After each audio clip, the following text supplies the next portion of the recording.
Hi, my name is Darren, a 30-year-old man from Texas. And what you're about to hear is a story about a marriage that was supposed to be beautiful, but slowly turned into a painful mystery that broke my heart. One night at a time. The night after our wedding, when most couples are busy dreaming of the future with laughter and love, I found my wife quietly crying, her back turned to me in bed. I thought maybe it was just emotions. Maybe she was tired. But that night was only the beginning. Because the next night, she cried again. And the night after that, again. Was silent. Always silent. Always when she thought I was asleep. I gently asked her, "Are you okay, love?" She whispered, "I'm just tired." But I knew that wasn't the truth. Her eyes were swollen every morning, her voice heavy, and her hugs cold like she was there beside me, but her heart was somewhere far away. Mia is a wonderful woman, quiet, respectful, always carrying a sense of mystery. I fell in love with that. And when she said yes to my proposal, I truly believe she chose me out of love. But that belief began to crack. One night, Mia left her bedroom door open while she went to the kitchen. I stepped in to grab a sweater. Her room was always warmer. By accident, I noticed a small drawer slightly open in her closet. Inside was a small blue journal, old and dusty. I never knew Mia kept a diary, and curiosity mixed with weeks of quiet pain pushed me to open it. Her handwriting was neat, but the words on those pages made my hands tremble. He came today, still holding her hand. I could only stand from across the street, holding the birthday cake I baked for him, which now means nothing. I've loved him for so long, but he's never looked my way. Even when I try to move on, my heart stays behind. All of it, written 3 years ago. And the name she mentioned over and over again, it wasn't me. It was Liam. Liam, my best friend since high school. The three of us had been in the same community events several times, and I never noticed anything strange. But behind Mia's calm smile, she was hiding a love that never had the chance to become real. And me, I was just the man who came after her heart had already shattered, not to heal it, but to cover it up with a thin layer called hope. There was one page I'll never forget. I want to love Darren. He's kind. He's gentle. But every time I close my eyes, I still see Liam. I hate myself because I know this marriage shouldn't be an escape, but I'm scared of being alone. I'm scared of failing. I'm scared no one will ever love me again. When I read that sentence, I felt two things at once: anger and heartbreak. Not because she loved someone else, but because she was living in such deep fear that she chose to marry someone her heart didn't truly belong to. That night, I sat at the edge of the bed, staring at her bedroom door, still holding the journal in my hand, the one that shattered everything I thought I knew about our marriage. And for the first time since I met her, I felt completely alone. The next morning, I didn't sleep at all. I sat in silence, listening to the sound of the world waking up, while mine was quietly falling apart.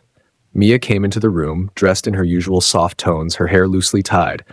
She smiled gently, like nothing was wrong, and for a second I almost pretended along with her. But I couldn't. Not anymore. I held up the small blue journal in my hand and simply said, "I read it." She froze. The blood drained from her face, and her hands began to shake. She didn't say a word. She just stared at me, like a child caught in a storm. "I know about Liam," I continued. My voice was calm, too calm, maybe. "I know everything now."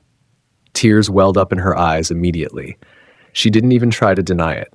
She sat down slowly on the edge of the bed across from me, burying her face in her palms.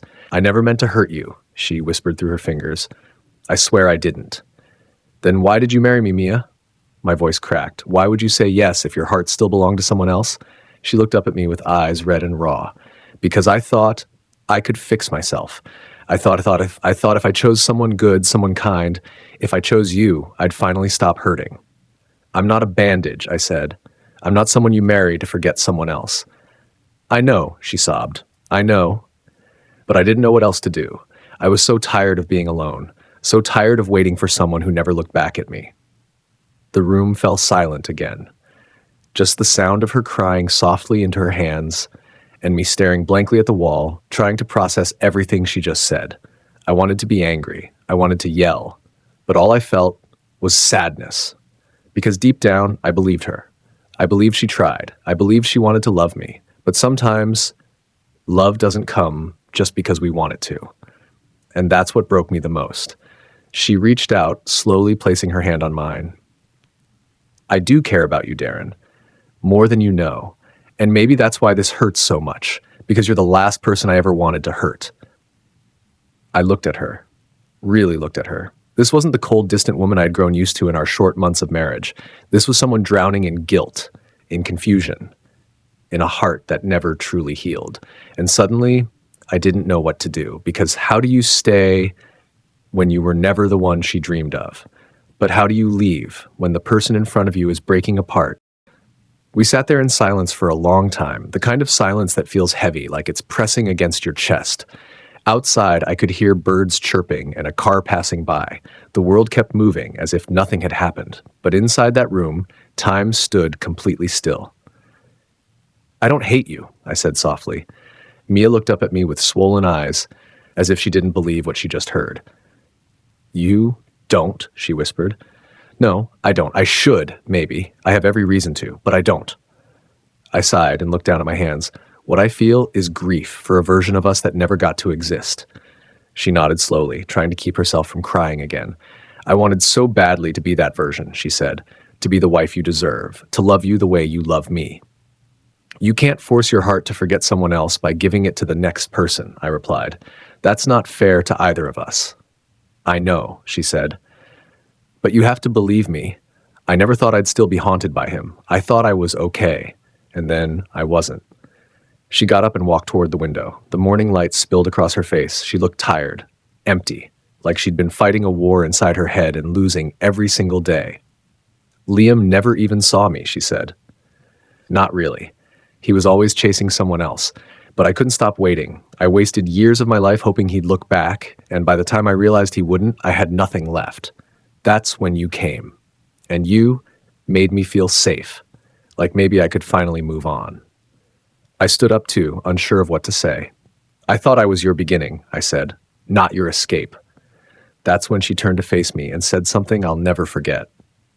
You were never a mistake, Darren. You were the only real thing in my life. But I wasn't ready for real. I was still living in a memory. And there it was, the truth.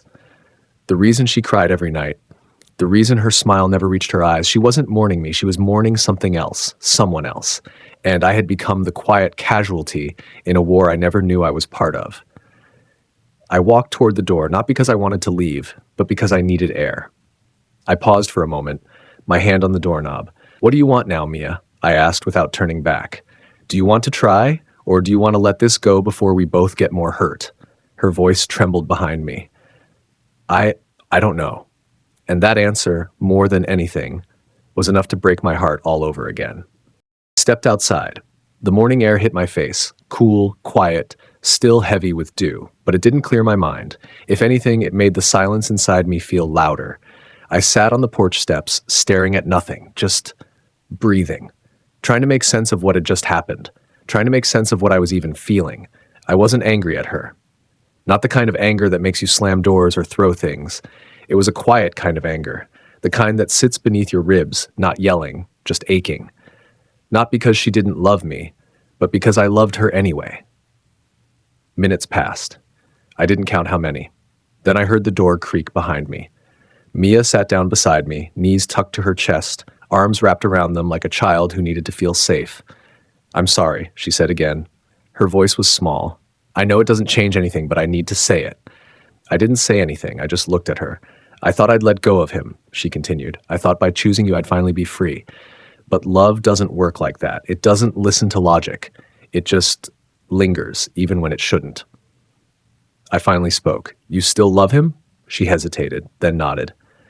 A part of me does. A version of him, maybe. A version I created in my head, one that never existed. And what about me? I asked, my voice cracking despite my best efforts. What part of me do you love? She looked at me, really looked, and I could see in her eyes that she wasn't lying. You're the one who made me feel seen, she said. You're the first person who ever stayed long enough to understand me. I care about you more deeply than I've cared for anyone in my life. But not the way I care about you, I said gently, not accusing, just honest. She didn't deny it. She didn't have to. I think, she whispered, I wanted to fall in love with you so badly. I convinced myself I already had. There it was again, truth spoken softly, but it hit like thunder. I closed my eyes and exhaled through my nose, slow and deep. My chest felt heavy. I could stay, I said quietly. We could try to rebuild. I'd wait. I'd wait for this. I turned to her. But I can't be the only one fighting, Mia. I can't love for both of us. Tears slid down her cheeks again. I know, and that's why it hurts so much, because you deserve to be loved back just as deeply. The sun was higher now. The light was warm on our faces, but nothing about that moment felt bright. We sat there, side by side, both realizing that sometimes two good people just aren't right for each other. Not because they don't try hard enough, but because love, real love, can't grow in the shadows of a ghost.